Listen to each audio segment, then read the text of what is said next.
Then verse 5 again, and again in this passage he said, they shall not enter my rest. Since therefore it remains for some to enter it, and those who formerly received the good news failed to enter it because of disobedience. So agamba nti kitegeeza bw'oba otunde that passage agamba they shall, verse 5, and again in this passage he said, they shall not enter my rest. Kati olw'omu kagamba since therefore it remains for some to enter it, nti kubanga nti ekitegeeza nti kisigaddewo, nti ekiraga nti kitegeeza kisigaddewo olw'abantu abamu okukiyingira, kubanga ababaasa okukiweebwa tebakiyingira olw'obutakkiriza oba olw'obujeemu, because of disobedience. Then verse 7 to 8 it is, so verse 7 to 8 is this view he proceeds to confirm. So verse 7 to 8 he says that this view he proceeds to confirm by another consideration. Nti kino kyayageddeko waggulu nti that rest is still there, era ayongera obba confirming nti wali by considering another thing or by giving them another consideration. Kati abagamba 7 to 8, again he appoints a certain day, today, saying through David so long afterward in the words already quoted, today, if you hear this voice, do not harden your hearts.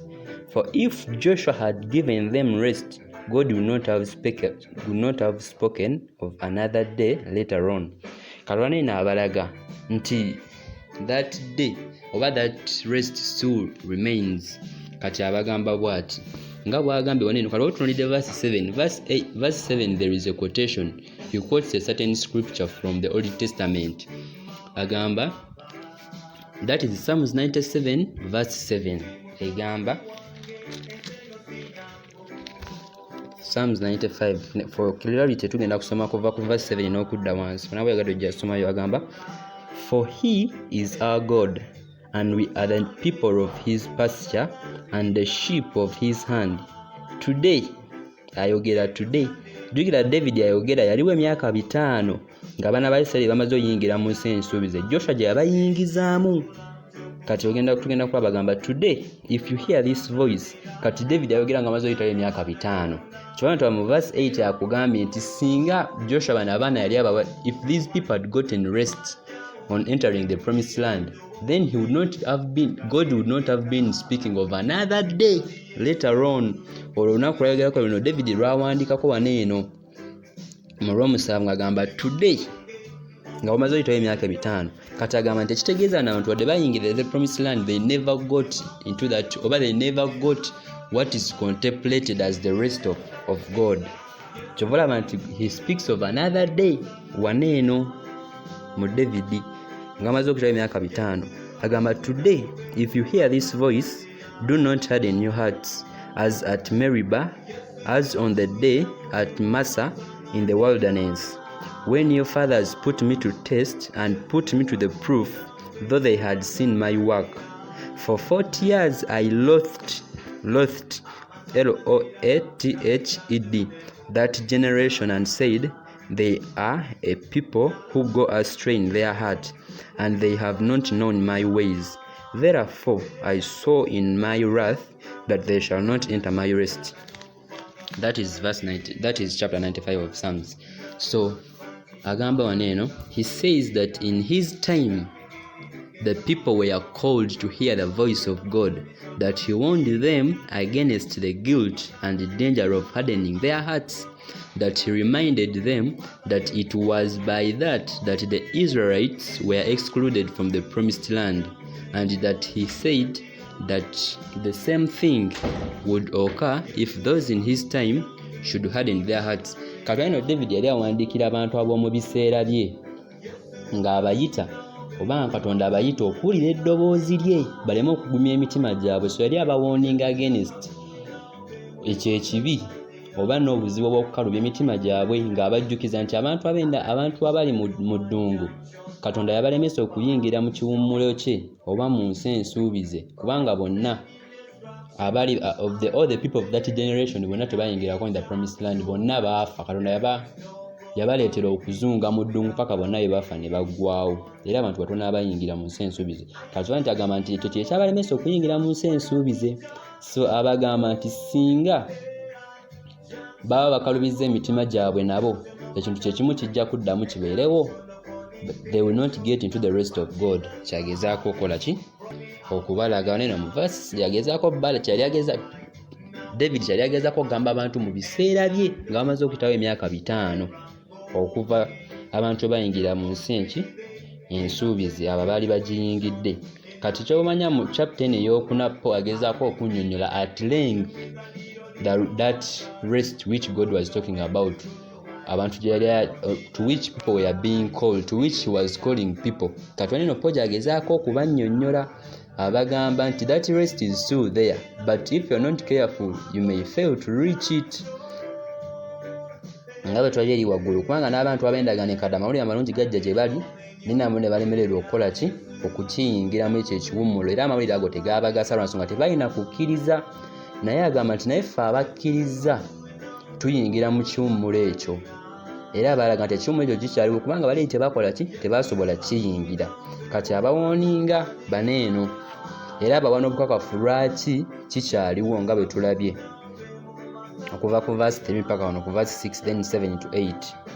Kati for verse 8, juga verse 8 egamba, for if Joshua had given them rest, God would not have spoken of another day later on. Nga bwe tulabye that day yali ayogerako mu David 95 verse 7.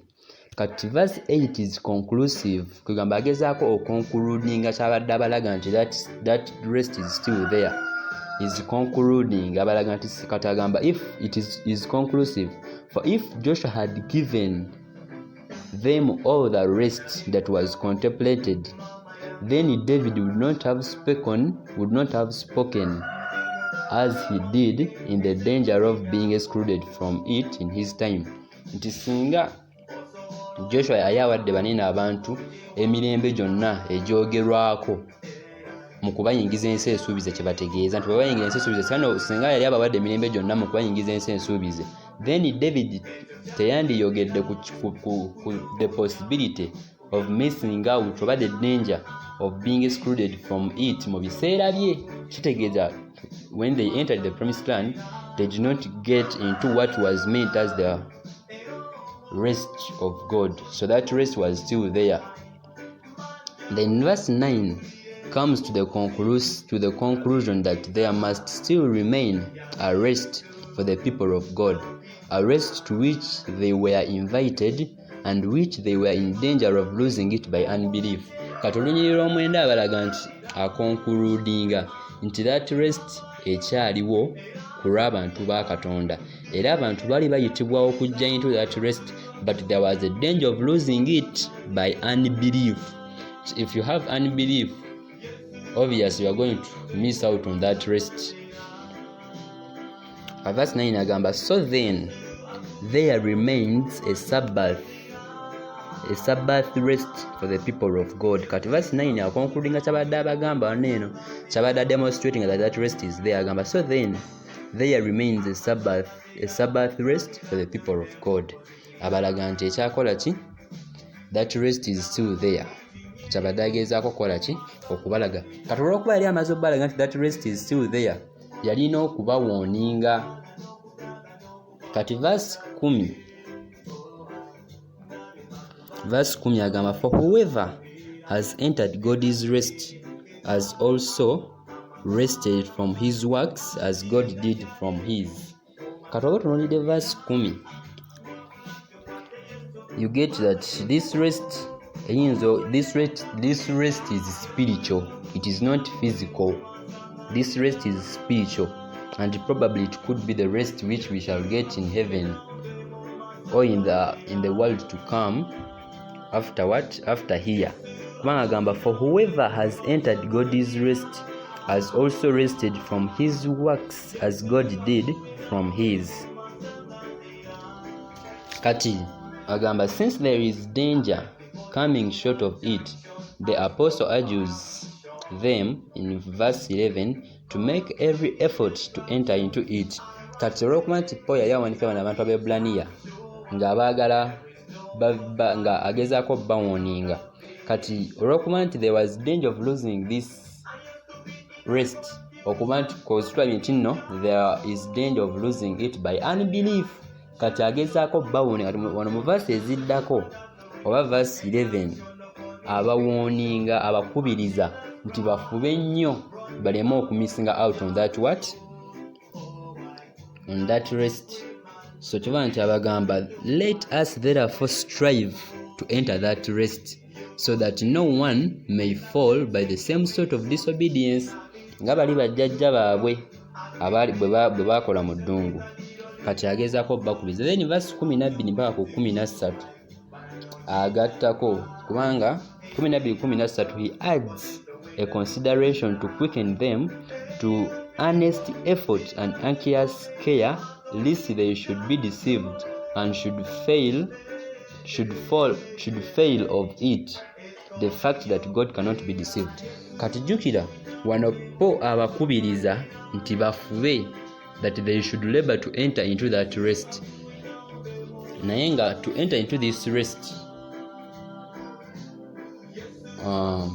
kubanga po abakubiriza okuyingira into this rest abagamba to labor of which yali abakubiriza bave ku Jewish religion badde ku Christian religion.